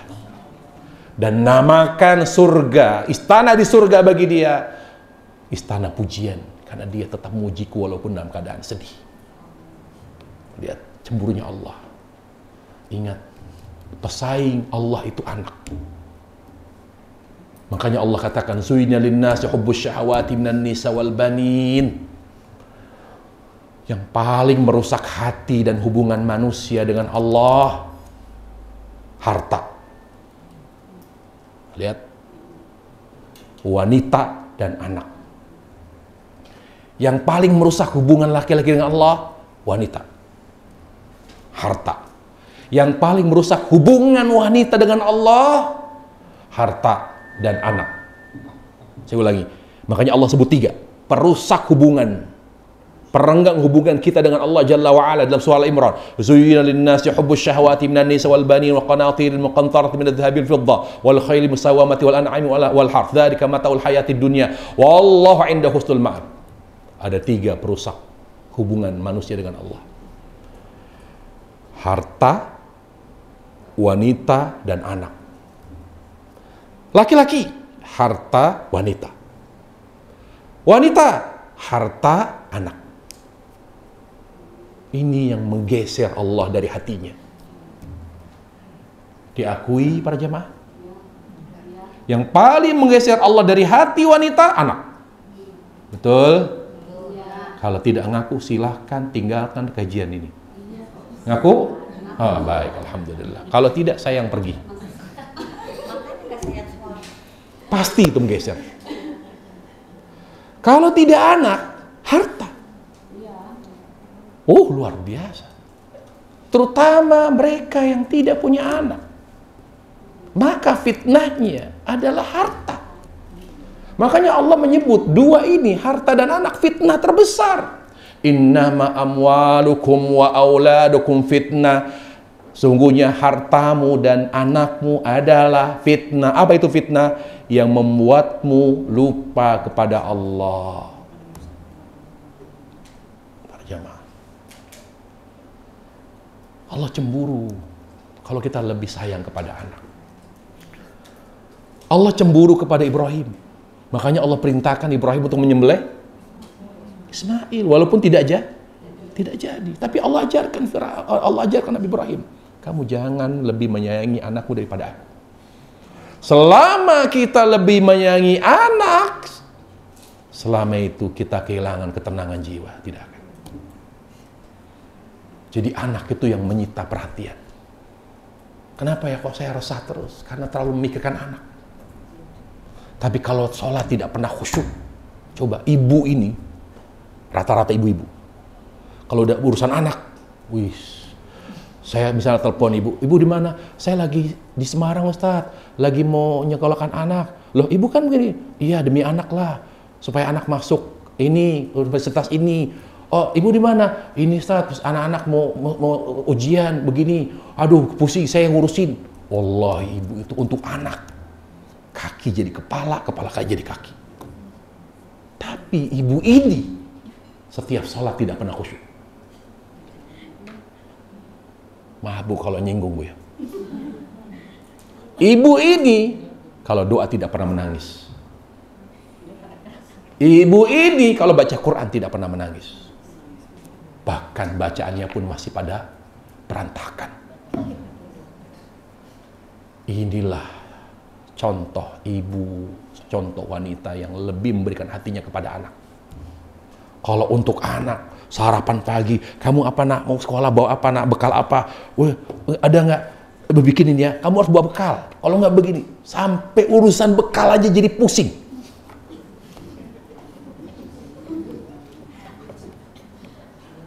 Saya paham. Inilah model ibu-ibu yang hadir di sini. Cucu anak sama itu. Kalau untuk bicara. Bahkan ada ini, suatu keluarga, cucunya itu yang nganterin, yang daftarin sekolah, yang nganter jemput neneknya. Ibunya kemana? Bayangkan Bu, saking apa? Memang anak itu yang geser Allah dari hati wanita. Anak cucu. Hati-hati. Bagaimana caranya kita bisa tetap menjaga hati hanya untuk Allah? Apa pertama? Sayangi anak karena Allah. Cintai anak cucu karena perintah Allah. Itu yang Nabi ajarkan. Pertama, bagaimana caranya anak cucu tidak menggeser Allah dari hati? Yang pertama, cintai anak cucu karena perintah Allah. Bukan karena dia cucu atau anak yang nurut. Bukan pula karena dia tidak nurut. Bukan. Saya sayang sama anak cucu saya. Mau dia nurut, nggak nurut, tetap saya sayang. Itu. Kalau ibu sayang kepada anak yang nurut, tapi kurang sayang kepada anak yang tidak nurut, berarti ibu cintanya karena kebaikannya. Dan inilah indikasi bahwa seorang ibu, seorang wanita itu telah memberikan hatinya kepada anak. Dan selama itu dia akan mengalami kelemahan jiwa dan tidak akan pernah resah. Dan tidak akan pernah tenang. Selalu resah. Ayo kita koreksi. Selama ini, seorang ibu mencintai anak, menyayanginya karena apa? Karena apa? Karena perintah Allah atau karena kebaikannya? Inilah yang harus dikoreksi. Sayangilah anak karena perintah Allah. Apakah dia anak yang baik atau anak yang buruk, anak yang nurut atau tidak nurut, kita tetap harus mencintainya karena perintah Allah Subhanahu wa ta'ala. Makanya ibu yang mencintai anak karena Allah, tidak ada tuh ibu yang mendoakan keburukan kepada anak. Tidak ada ibu yang sampai tidak memaafkan kesalahan anak. Tidak ada. Karena kalau ada ibu yang mendoakan, ya Allah, saya sakit hati ya Allah. Saya yang melahirkan dia, membesarkan dia, merawat dia, ya Allah. Saya tidak dihargai, ya Allah. Dia tidak menganggap saya sebagai ibu. Saya dibuang, saya dihina, dicampakkan, ya Allah. Ya Allah, cabut kebahagiaan dari kehidupan rumah tangganya. Ini ibu yang tidak ikhlas ketika menyayangi anaknya. Memang kita kalau membesarkan anak mengharapkan kebaikan, balasan dari dia, nggak boleh Bu. Ketika kita berbuat baik hanya karena Allah, dibalas nggak dibalas nggak ada masalah kan gitu. Boleh nggak? Nah, ibu nih membesarkan kamu, ibu melahirkan kamu, ibu hampir mati loh. Ibu membesarkan kamu betul-betul supaya kamu menghormati ibu. Bener gak tuh? Betul tidak? Tidak boleh. Itulah yang membuat seorang ibu sakit hati ketika anak tidak lagi menghormati ibunya. Karena kesalahan dari awal, karena lemahnya ikhlas pada hati seorang ibu. Jadi seorang ibu yang kuat, seorang wanita yang tangguh, dia dalam membesarkan anaknya karena Allah Subhanahu wa ta'ala. Makanya apa kata Nabi alaihissalam? Laisal wasil bil mukafi, walakinnal wasil man qata rahimu thumma wasalah. Hubungan silaturahim yang hangat itu bukan karena keluarganya baik lalu dia perlakukan dengan baik. Enggak, itu enggak begitu. Keluarga yang ideal enggak kayak gitu kata Nabi. Hubungan kekeluargaan, kehangatan, hubungan kekeluargaan yang baik bukan saling memberi, timbal balik kebaikan. Anak baik, saya baik. Suami baik, saya baik. Itu bukan silaturahim kata Rasulullah SAW. Paham? Silaturahim yang baik ketika seorang wanita punya anak durhaka tapi dia tetap baik. Ya Allah, beri dia hidayah, sabar. Itu baik. Di situ silaturahim. kekuatan, kesabaran seorang ibu. Ini bukti bahwa dia cinta anak karena Allah. Dia nggak lihat anaknya, keburukan anaknya. Dia lihat, itu anak saya Allah, titipanmu ya Allah. Saya tetap menyayangi walaupun dia durhaka. Ya Allah, beri dia hidayah, beri dia rahmat, maafkan kesalahannya. Itu ibu. Seorang istri yang bersilaturahim dengan suaminya, bukan ketika punya suami baik, lalu dia menjadi istri yang baik. Itu bukan suami istri yang baik, itu namanya. Perhatikan. Suami istri yang baik, ketika seorang istri memiliki suami yang tidak baik, tapi dia tetap memuliakan suaminya. Tapi dia tetap mendoakan kebaikan bagi suaminya. Dan dia tetap sabar menghadapi segala kekurangan yang datang dari suaminya. Karena dia mencintai suaminya karena Allah. Itu, Bu. Makanya kenapa banyak orang dalam rumah tangga sampai nggak kuat, ya Ustadz, saya udah nggak kuat. Karena ada kesalahan di hati. Sekarang saya tanya ibu, lebih buruk mana suami ibu dengan Firaun?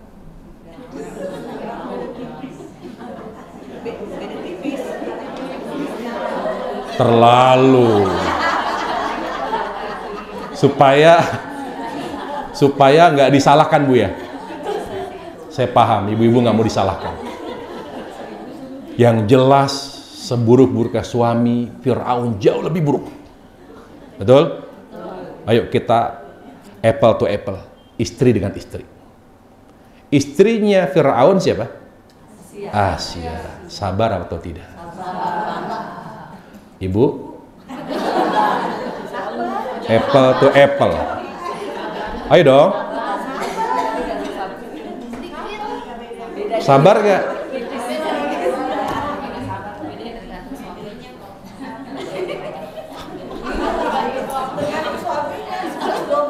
Ibu, udah akui. Ibu sabarnya di sini. Di rumah gregetnya luar biasa. Kenapa ya? Kok saya sabar kalau di pengajian? Kalau ketemu, muak saya ketemu suami saya. Tahu banget saya. Jadi, susah, Bu. Kita hanya sabar kalau di luar. Ketika bertemu teman, di kajian begini, di rumah makan, sabar. Tapi ketemu, ya Allah. Subhanallah, kenapa Asia kok begitu sabar? Tetap memuliakan suami. Memuliakan suami lu. Padahal paling buruk, suami terburuk sedunia, Firaun. Tapi dia tetap, ya Allah, beri aku kekuatan agar aku bisa menjadi istri yang mampu melayani dan memuliakan suami. Ya Allah, aku minta dengan kesabaranku ini, ya Allah, lihat istana di surga. Berarti dia mampu melayani. Makanya ibu jangan mengharapkan pamrih, saya layani uang belanja nambah ya. Jangan. Saya layani, saya muliakan. Pokoknya apapun yang dia kasih saya terima. Dia baik, dia nggak baik, ya Allah, karenamu ya Allah. Kalau udah nggak kuat, ganti suami. Gini, maksudnya begini. Nggak ada dalil, tidak ada teori mengatakan taat pada suami, memuliakan suami karena dia soleh, nggak ada.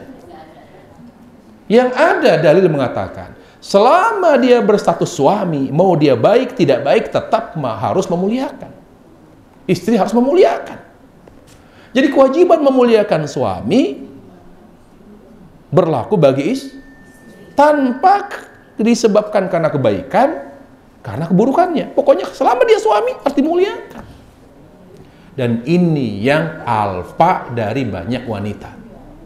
Tapi saya lihat di sini yang hadir, saya kira nggak ada. Ya walaupun baru sebatas harapannya. Baik. Jadi Allah menunjukkan rasa cemburunya ketika manusia sudah mulai memberikan hatinya kepada selain Allah, terutama kepada anak. Nah ini mulai Allah cemburu. Ya, Allah lihat hambanya kok lebih memberikan hatinya ke anak, lebih memberikan hatinya ke harta. Nah Allah lihat tuh, Karena Allah, selama kita di dunia, Allah perhatikan, lihat. Allah perhatikan apa? Hati dan amal kita. Allah hanya perhatikan dua. Kata Ibnu Katsir dalam tafsirnya, Allah Jalla wa'ala menciptakan langit dan bumi 6 hari. Dimulai dari hari Ahad. Hari Ahad. Pertama Allah ciptakan Mekah. Makanya Mekah Ummul Qura. Jadi wilayah bumi pertama Mekah. Jadi Allah ciptakan dan ada Ka'bah di situ. Jadi Ka'bah itu yang menghadirkan bukan malaikat, bukan Nabi Adam, bukan pula Ibrahim. Ibrahim hanya merenov. Yang menciptakan Ka'bah Allah. Makanya di bawah bumi ada Ka'bah, di atas bumi Ka'bah, di langit ada Ka'bah. Sebagaimana manusia tawaf, di sana malaikat pun tawaf. Ada Ka'bah juga di bawah langit. Jadi persis di atas Ka'bah dunia ada Ka'bah langit. Setiap hari malaikat tawaf. Lalu setelah dari Mekah, lalu Allah mulai ciptakan yang lain sampai selesai. Setelah selesai menciptakan bumi dengan bumi yang begitu indah, awalnya bumi bergetar, lalu Allah hadirkan gunung untuk sebagai pasak agar bumi tidak bergoncang, tapi dia berputar pada tempatnya. Itu namanya jibala arsaha autada. Aku jadikan gunung sebagai pasak agar dia berputar pada tempatnya. Setelah Allah ciptakan bumi yang begitu indah, Allah ciptakan atap langit. Jadi langit itu diciptakan setelah bumi.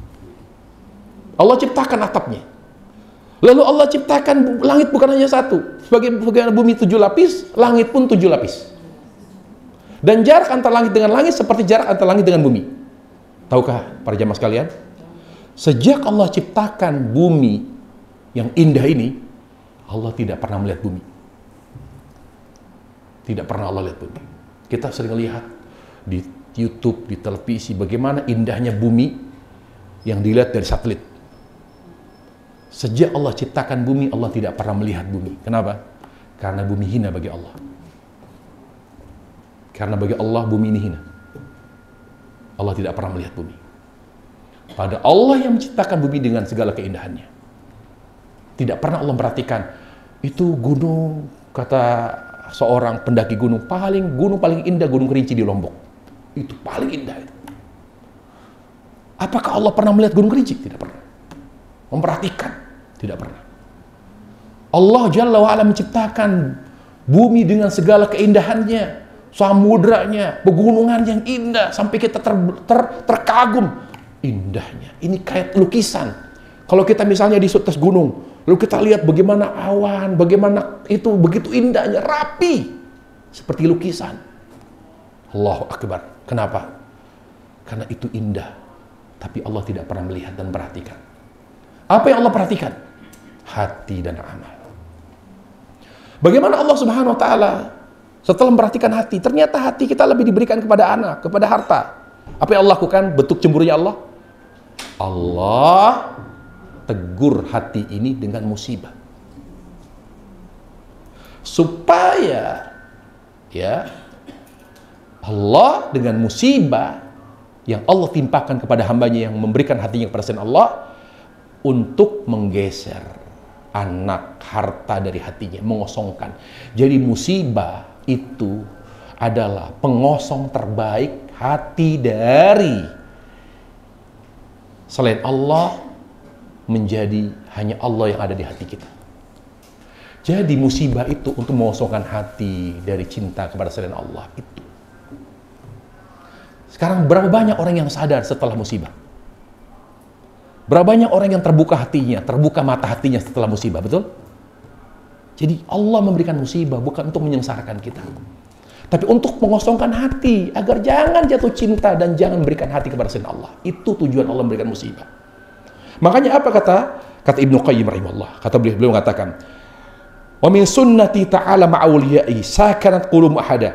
Allah terapkan hukum alam sebagai bentuk kecemburuannya. Kalau ada di antara hamba yang beriman jatuh cinta kepada anak, jatuh cinta kepada orang tua, jatuh cinta kepada suami, jatuh cinta kepada harta, ada seorang muslim, dia jatuh cinta sama anak itu luar biasa sayangnya. Apa kata Ibnu Qayyim? Fasyawwasa ali safwal ubudiyah, sehingga ibadahnya nggak fokus gara-gara dia belain anak, betul? Fasyawwasa ali safwal ibadah. Fasunnatihi, maka sunnahnya Allah terapkan. Kalau ada muslim lebih sayang anak, lebih sayang orang tua, lebih sayang harta, Fasayultali alaihi anwal alam wal makaru masaib, maka Allah timpakan dia musibah. Untuk apa Allah timpakan dia musibah? Seorang muslim yang sayang anak, sayang betul sama anak, yang menimpa anaknya kecelakaan, anaknya sakit, bahkan anaknya meninggal, agar anaknya menyingkir dari hatinya, supaya Allah kembali masuk ke dalam hatinya. Itu tujuannya. Fayusallitu alaihi anwal alam wal makari, Allah timpakan dia hal yang menyedihkan dan menyakitkan dalam hidupnya, supaya, karena kalau tidak digeser dengan musibah, tetap ada di hatinya anak. Hanya musibah yang bisa menggeser hati dalam hatinya dari yang dia cintai, hanya dari cintanya anak, suami atau siapapun, lalu bergeser hanya Allah dalam hatinya. Hatta yu'ida khalisatan nafsi jalla wa ala, sampai dia kembalikan hatinya hanya untuk Allah. Itu tujuan musibah yang menimpa seorang muslim. Apa tujuan musibah yang Allah timpa kepada seorang muslim? Agar hatinya kembali untuk Allah, bukan lagi untuk anak, untuk cucu, bukan. Itu tujuan. Setelah menimpa kita dengan hal yang memilukan, menyedihkan, menyayat hati, untuk mengembalikan hati hanya untuk Allah, tapi Allah dengan rahmatnya ampuni dosa, beri pahala, angkat derajat, luar biasa.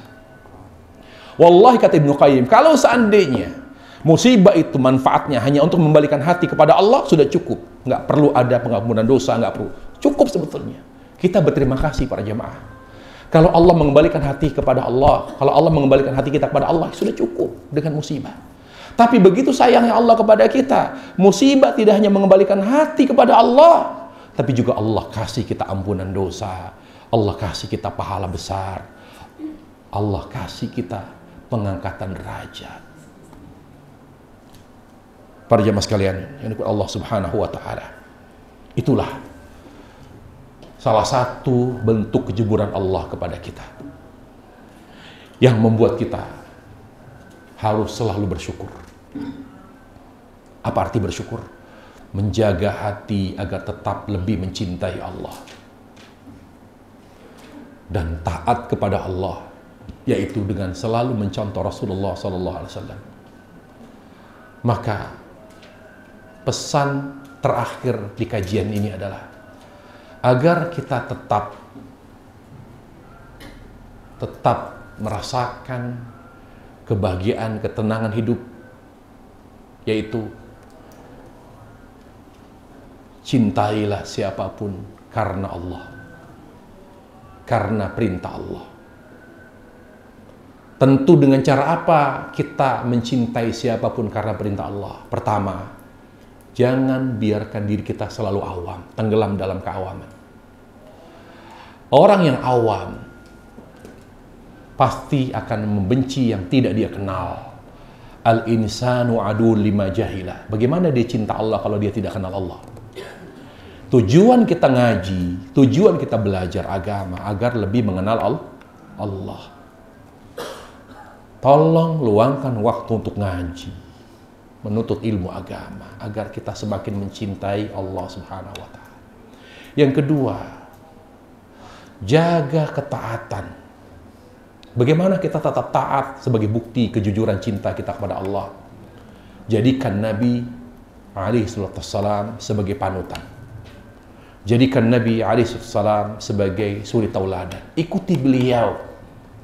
Jangan hanya mengaku sebagai umat beliau. Dari mana kita ngikut beliau? Dari amal, yaitu sholat. Bedah buku-buku, kaji, pelajari tentang sifat sholat Nabi.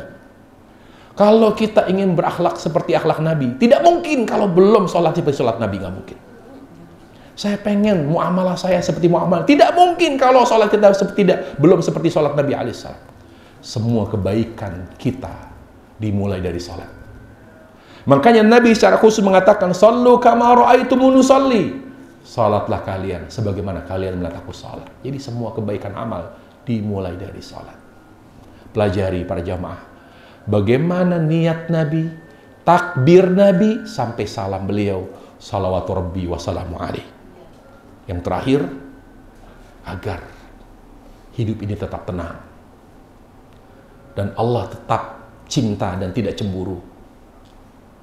berbaik sangkalah selalu kepada Allah. Kekuatan cinta membuat kita berbaik sangka. Tidak mungkin ibu berpikiran negatif kepada suami kalau ibu tidak cinta dan sayang. Kalau sudah mulai melemah, luntur rasa sayang kepada suami, pasti muncul kecurigaan. Itu terhadap makhluk bagaimana dengan Allah. Apa yang membuat kita menjaga hubungan dan kehangatan cinta kepada Allah? Yaitu dengan selalu berbaik sangka kepada Allah Subhanahu wa ta'ala. Demikian kajian kita pada pagi hari ini, mudah-mudahan bermanfaat. Wassallallahu wasallam wa barik Muhammad wa ala alihi wa sahbihi wasallam. Walhamdulillahi rabbil alamin.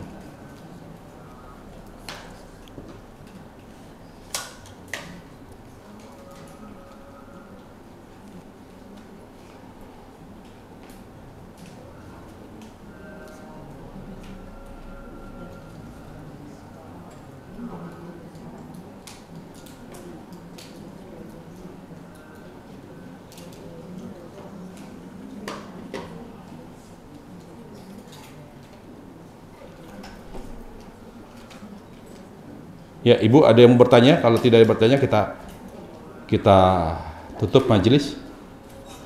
Tidak ada pertanyaan ya? Apa takut ditanya? Kajian hari ini cukup padat, cukup berat untuk diamalkan. Baik, cukup memberi pencerahan Bu ya? Alhamdulillah. Ya, silakan.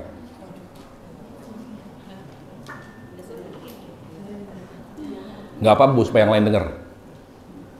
Gini Ustaz, tadi kan kalau Ustaz bilang ibadah itu ketaatan, sesuatu yang kita mentaati.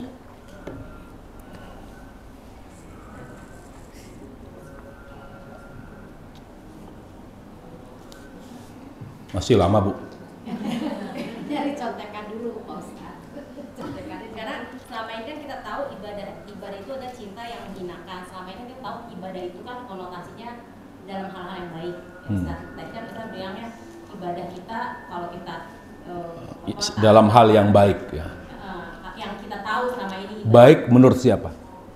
Ya, ibadah sesuai dengan yang Rasul dan Allah perintahkan dalam ibadah. Baik, berarti baik menurut Allah ya. Iya, gitu. Tapi kan tadi contoh Ustaz kan cintanya menghinakan gitu. Nah, itu agak membingungkan. Itu yang pertama. Yang kedua, cukup satu aja. Karena Ibu bingung sekali saya lihat. Saya harus saya hilangkan Bu rasa kebingungan Ibu. Perlu satu dulu apa? Ada lagi. Yang penting. Penting juga. Ya namanya pertanyaan pasti membuat penting. Oh yaudah, apa lagi? Jadi batasannya bagaimana kita menyayangi anak agar kita tidak terjatuh sampai melebihi sayang kita kepada Allah. Ada batasannya seperti apa Ustaz? Karena kan kalau yang tadi Ustaz ceritakan kan kita memberi makan enak anak, kita menyuguh, itu kan fitrah seorang ibu ya Ustaz. Kita kan juga namanya diamanai anak kan kita harus menjaga anak itu supaya sehat. Itu tidak lebay sih menurut saya, memang itu fitrahnya seorang ibu pasti menyediakan. Yang ditanya batasannya ya? Iya, jadi batasannya walaupun kita nih sebagai orang tua selalu mengingatkan kepada anak, lakukan apa yang kamu lakukan juga ini karena Allah selalu dalam. Cukup Bu, sudah ditangkap pertanyaannya. Baik, jadi yang pertama, bagaimana saya tidak bingung? Karena apa yang tadi Ustadz sampaikan, ibadah itu cinta yang menghinakan, tapi yang saya pahami, persepsi saya selama ini, ibadah itu segala kebaikan. Saya kira itu tidak ada pertentangan. Karena yang baik itu, yang dicintai Allah. Kalau tidak cinta Allah, pasti tidak baik. Begini, semua yang baik adalah yang Nabi contohkan. Yang Nabi contohkan adalah yang dicintai Allah. Itu pasti, itu saling berkaitan. Ada nggak sesuatu yang baik tidak Nabi contohkan? Tidak mungkin ada. Kalau tidak ada contoh dari Nabi, berarti tidak baik. Karena Nabi meninggal, sebelum meninggal beliau bilang, ada nggak kebaikan yang belum saya sampaikan? Itu di hadapan 120.000 sahabat di Hajatul Wada. Adakah kebaikan yang belum saya sampaikan kepada kalian? Kata sahabat, sudah ya Rasulullah, semua kebaikan sudah disampaikan. Berarti semua yang Nabi sampaikan Yang tidak Nabi sampaikan sampai beliau meninggal berarti tidak. Semua yang Nabi sampaikan dan itu baik, itu yang dicintai Allah. Makanya kita disuruh mengikuti Nabi supaya kita semakin cinta Allah. Makanya kita mengikuti Nabi bukan untuk menyembah Rasul. Kita diperintah Allah mengikuti Rasulullah agar semakin cinta Allah. Itu kuncinya. Supaya kita lebih mencintai Allah, bagaimana caranya? Mengikuti Rasulullah SAW. Jadi nggak ada pertentangan, Bu. Semua kebaikan yang dicintai Allah, itulah. Jadi, apa? Jadi ketika kita berbuat baik yang dicintai Allah Subhanahu wa ta'ala, maka ini ibadah. Ini ibadah.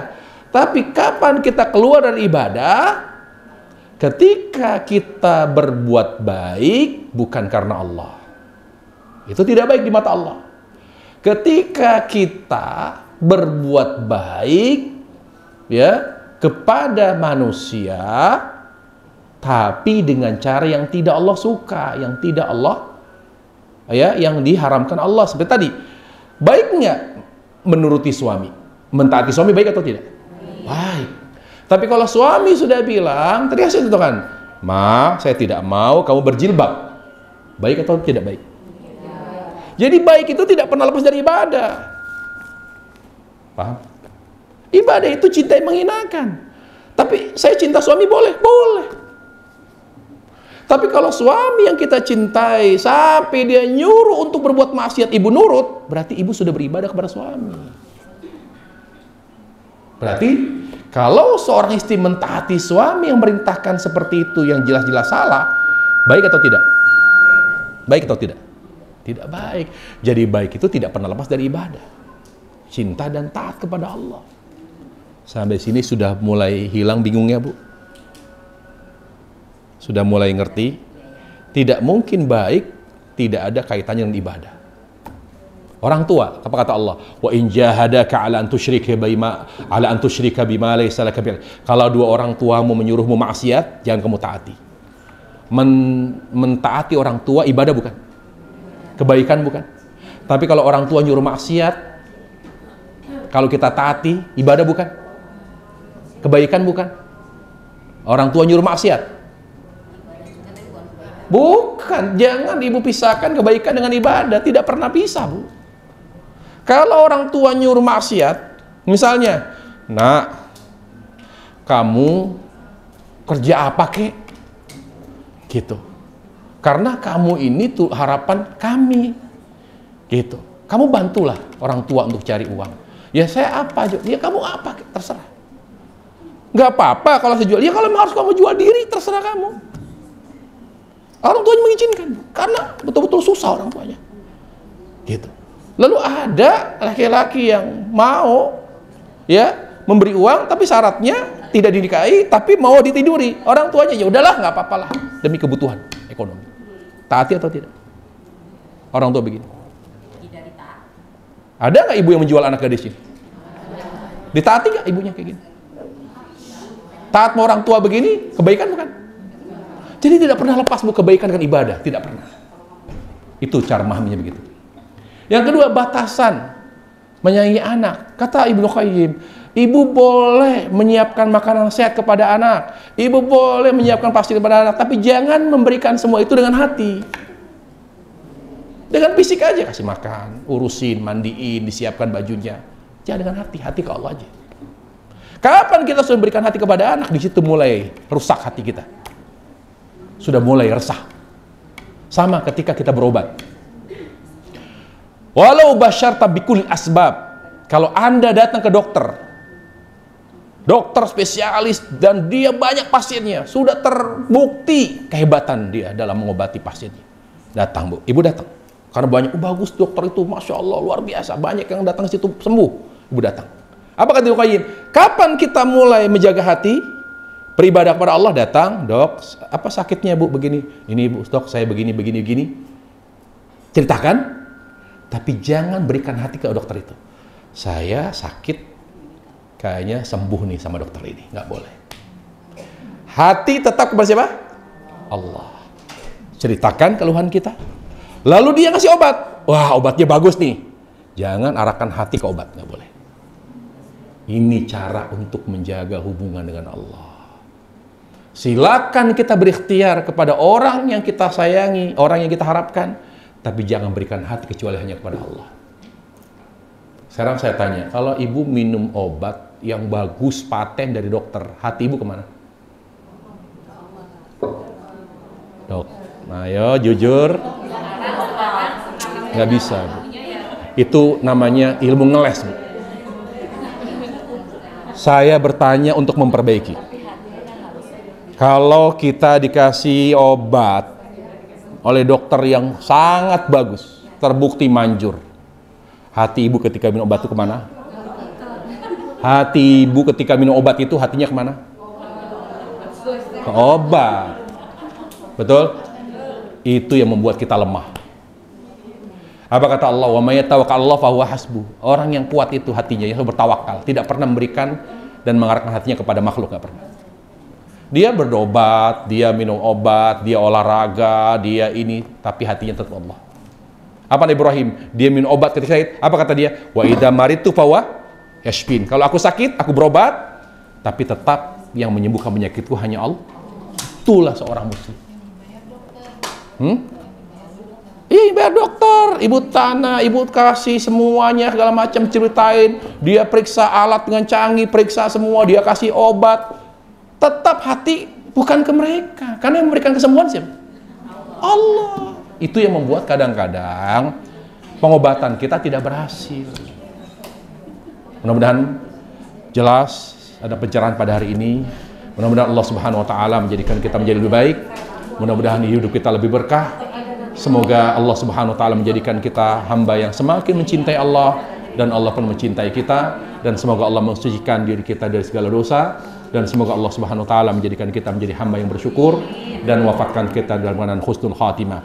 Wallahu taala alam. Subhanakallah bihamdik, syada la ilaha illa anta, astaghfiruka wa atubu ilaik. Assalamualaikum warahmatullahi wabarakatuh.